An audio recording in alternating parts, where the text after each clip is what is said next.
Struggling to find where to invite users in Xero? You're not alone. I'll show you exactly how in under 5 minutes. First, log in. Then we'll navigate through accounting settings to the invite page, set permissions, and send the invite. All right, let's jump in. You're going to start by logging into your Xero account. Just use your usual email and password, and once you're in, you'll land on that main dashboard. That's our starting point. Now, look to the left-hand side of your screen. You'll see a menu. The first thing we need to do is click on the accounting option. It's right there in that sidebar. Go ahead and click it. From there, a submenu will appear. You want to look for the option that says Accounting Settings. It's usually near the top of that submenu. Click that. This is the main control center for your chart of accounts, tax rates, and yes, user management. So now you're on the Accounting Settings page. Look for a tab or a section labeled Users. It's often at the top of that page or on the left-hand side within that area. Click Users. This is where you manage everyone who has access to your Xero file. And here's the really important part. Once you're on the user screen, look for a button that says Invite a User. It's usually a bright blue button, probably in the top right corner. Give that a click. A new window or a panel will slide out. This is where you enter the details.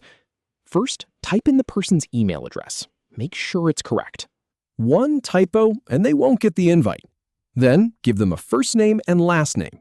This just helps you identify them in the future. Now, pay attention to this next part because this is where people get nervous. You need to select the user's permissions. And here's the thing. Xero gives you different levels of access. You want to give them exactly what they need and nothing more. For an accountant or a bookkeeper, you'll likely select Advisor. That gives them access to all the accounting functions, but keeps things like your bank feeds and some administration separate. If you're inviting an employee who just needs to see invoices or enter bills, you might choose Standard User with limited access.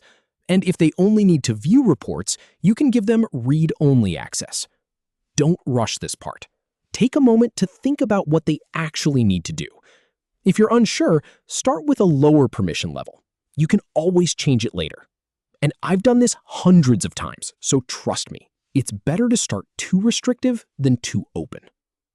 Once you've selected the right permission level, scroll down a little bit. You'll see the invitation settings. Xero will let you include a personal message. This is optional, but it's nice to say something like, "Here's the link to get started." You can also choose whether to include a link to Xero's pricing page or other resources. I usually leave those unchecked unless needed. All right, now take one last look at everything. Double-check the email address is right, confirm the permission level is what you want, and when you're confident, click the blue Send Invite button. And that's it. Xero will send them an email with a link to accept the invite. They'll have to create their own login or link it to their existing Xero account. So, from being stuck and unsure where to go, you now know exactly how to invite a user in just a couple of minutes. If this helped, give this video a thumbs up. And if you want more Xero tips, hit that subscribe button. I'll see you in the next one.